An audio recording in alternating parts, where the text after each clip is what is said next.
نبوت ملنے کے بعد نبی اکرم صلی اللہ علیہ وسلم نے پہلے 3 سالوں تک چھپ چھپ کر اسلام کی دعوت دی۔ صرف کچھ ہی لوگ ایمان لائے، جن میں زیادہ تر مکہ کے غریب اور کمزور لوگ تھے۔ 3 سال بعد اللہ کے حکم سے آپ صلی اللہ علیہ وسلم نے صفا پہاڑ پر کھڑے ہو کر مکہ کے لوگوں کو اکٹھا کیا۔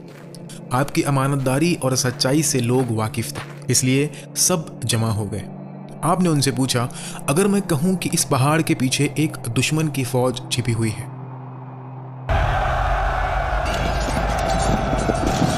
تو کیا تم مجھ پر یقین کرو گے؟ سب نے ایک ساتھ کہا، ہاں، آپ سب سے سچے ہیں۔ اس پر آپ صلی اللہ علیہ وسلم نے فرمایا، تو سنو، میں تمہیں ایک سخت عذاب سے ڈراتا ہوں۔ اللہ کے سوا کوئی دوسرا معبود نہیں اور میں اللہ کا بھیجا ہوا رسول ہوں۔ آپ صلی اللہ علیہ وسلم کی یہ بات سن کر لوگ حیران رہ گئے اور کچھ کو تو غصہ بھی آیا، جن میں سے ایک آپ کا اپنا چچا ابو لہب بھی تھا۔ اسی واقعے کے بعد اسلام کا عقیدہ مکہ میں تیزی سے پھیلنے لگا، جس میں سب سے زیادہ مشکل مرنے کے بعد دوبارہ زندہ ہونے کا عقیدہ تھا۔ کافر تو اس بات کا مذاق اڑایا کرتے تھے۔ ایک دن اسلام کا ایک بہت بڑا دشمن عبید بن خلف آپ کے پاس آیا۔ اس کے ہاتھ میں ایک سوکھی اور گلی ہوئی ہڈی تھی، جسے اس نے آپ کے سامنے مسل کر مٹی بنا دیا اور کہا، اے محمد، کیا اللہ ان ہڈیوں کو دوبارہ زندہ کر سکتا ہے؟ اس کے جواب میں اللہ نے سورہ یاسین کی آیت نازل کی، جس میں صاف طور پر بتایا گیا کہ جس اللہ نے تمہیں پہلی بار ایک قطرے سے پیدا کیا، اس کے لیے تمہیں دوبارہ زندہ کرنا کوئی مشکل کام نہیں۔ عبید بن خلف کی یہ دشمنی یہیں ختم نہیں ہوئی، بلکہ وہ جنگ احد میں آپ کو مارنے کے لیے آیا اور احد کی جنگ میں رسول اللہ صلی اللہ علیہ وسلم کو ڈھونڈنے لگا۔ کافی ٹائم ڈھونڈنے کے بعد جیسے ہی اس نے رسول اللہ صلی اللہ علیہ وسلم کو دیکھا تو اپنی تلوار نکال کر اپنے گھوڑے کو سپیڈ دے کر رسول اللہ صلی اللہ علیہ وسلم کی طرف بڑھنے لگا۔ راستے میں صحابہ اکرام نے جیسے ہی اس کا راستہ روکا تو رسول اللہ نے صحابہ کو تیز آواز میں فرمایا کہ چھوڑ دو، اسے آنے دو، اور پھر ایک صحابی سے ایک چھوٹا سا تیر لے کر عبید بن خلف کی طرف پھینکا۔ عبید بن خلف نے تو ایک مضبوط آرمر اور ایک ہیلمٹ بھی پہنا ہوا تھا، جس کی وجہ سے اس کا جسم تو سارا چھپا ہوا تھا، لیکن اس کے جسم میں ایک جگہ ایسی تھی جہاں لوہے کا کوئی سپورٹ نہیں تھا، اس کی گردن، اور رسول اللہ صلی اللہ علیہ وسلم نے بھی بالکل اسی جگہ کو ٹارگٹ کیا۔ جیسے ہی نیزہ اس کی گردن پر لگا تو وہ فوراً اپنے گھوڑے سے گر گیا۔ اس کا زخم تو اتنا نہیں تھا، لیکن پھر بھی وہ چیختا ہوا اپنی کیمپ میں چلا گیا اور چلا چلا کر اپنے دوستوں سے کہنے لگا کہ مجھے محمد نے قتل کر دیا، میں بچوں گا نہیں۔ اس کے اپنے ہی لوگوں نے اسے بہت سمجھایا کہ زخم زیادہ گہرا نہیں ہے، بہت جلد آپ ٹھیک ہو جاؤ گے، لیکن پھر بھی اس کے دل کو آرام نہیں مل رہا تھا۔ وہ بار بار یہی کہہ رہا تھا کہ میں بچوں گا نہیں، کیونکہ اسے پتا تھا کہ ان پر یہ وار کسی اور نے نہیں بلکہ پوری دنیا کی سب سے عظیم انسان محمد صلی اللہ علیہ وسلم نے خود کیا ہے۔ اس لیے اس نے اپنے دوستوں سے کہا کہ یہ تو تیر کا وار ہے، اگر اس کی جگہ محمد مجھ پر تھوک بھی دیتے تو میں ان کے تھوکنے سے ہی مر جاتا۔ اور پھر آگے جا کر عبید بن خلف اس چھوٹی سی زخم سے مر گیا۔ تو دوستو، قیامت تو آئے گی، ضرور آئے گی، لیکن کب آئے گی اس کی ایگزیکٹ ڈیٹ کا پتہ اللہ کے علاوہ کسی کو نہیں ہے۔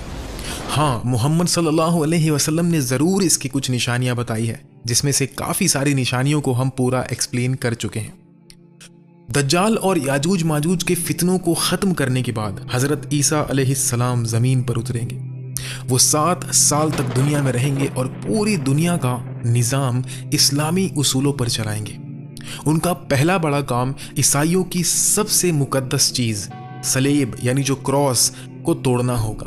وہ بتائیں گے کہ یہ کراس عبادت کے لائق نہیں ہے، اور جن لوگوں کا ایمان سچا ہوگا وہ ان کے ساتھ ہو جائیں گے۔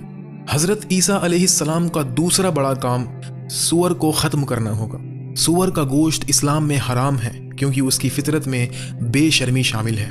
حضرت عیسیٰ علیہ السلام کے زمانے میں دنیا میں ہر طرف امن اور انصاف ہوگا، لوگوں کے دلوں سے ایک دوسرے کے لیے دشمنی ختم ہو جائے گی، اور رزق میں اتنی برکت ہوگی کہ ایک انار پورے قافلے کا پیٹ بھر دے گا۔